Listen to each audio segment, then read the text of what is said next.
8. decembra 2011 sa v Ružomberku uskutočnil zaujímavý informačný seminár pre priaznivcov chovu oviec a kôz, ktorý zorganizovalo regionálne pracovisko Národnej siete rozvoja vidieka Slovenskej republiky pre Žilinský kraj s programovou podporou Slovenského zväzu chovateľov oviec a kôz.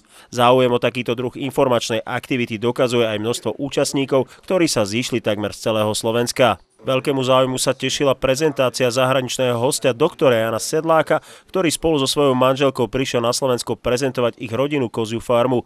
Chov kôz a výrobe mliečnych výrobkov z kozieho mlieka sa nepretržite venujú už 20 rokov. Farma je zároveň držiteľom značky Regionálny produkt Moravský kras. Já musím říct, že jsme se snažili celých 20 let, co tu výrobu provádíme.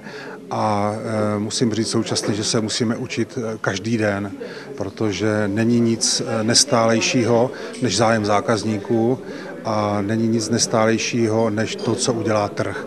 Takže samozřejmě na jedné straně lpíme na tradicích, lpíme na své výrobě a na druhé straně se tomu trhu musíme, i když lehce, přizpůsobovat.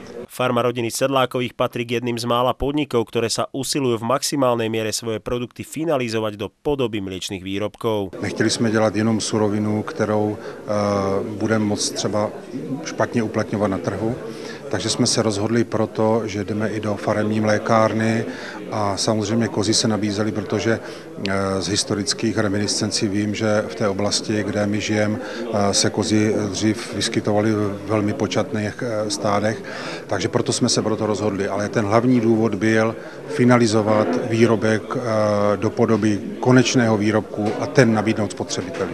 Jednou z tém informačného seminára bola aj problematika predaja konečnému spotrebiteľovi, teda predaja niektorých poľnohospodárskych produktov priamo z farmy, ktorá sa priamo dotýka aj chovateľov oviec a kôz na Slovensku. Pre našich členov, pre chovateľov oviec a kôz na Slovensku malo by to znamenať lepší odbyt ich výrobkových produktov a to znamená samozrejme aj ľahší život a možnosť zarobiť nejaké peniažky aj takýmto spôsobom.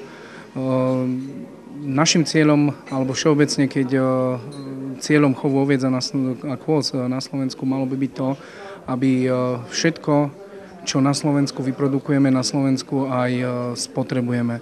Takže to by bol ideál, ak by sme sa dostali do takého štádia, že čo sa týka mlieka a takisto aj čo sa týka mäsa, aby sme tieto produkty nemuseli vyvážať, ale spotrebovali ich na Slovensku a tým vlastne zabezpečili aj obyvateľom Slovenska veľmi kvalitné potraviny pochádzajúce z chovu oviec a kôz. V súčasnosti asi na Slovensku klasifikuje väčší počet farmárov, ktorí chovajú ovce než kozy.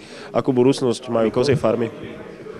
Kozie farmy, takisto ako aj farmy oviec, myslím si, že budúcnosť a perspektíva aj na Slovensku je, pretože spotrebitelia prišli na to, aké kvalitné produkty môžu z týchto chovov dostať, aké kvalitné produkty, či už mliečne alebo mäsové, sú k dispozícii, takže v posledných rokoch naozaj je badateľný zvýšený záujem o tieto produkty, takže mala by byť perspektíva aj pri chove oviec aj kôz. Tradičné spracovávanie mlieka je konkrétne v Liptovsko-Oravskom regióne priam národným folklórom. Nastal však čas pristúpiť k novodobejším poznatkom a skúsenostiam, pretože podmienky pre chov oviec a kôz tu jednoducho máme.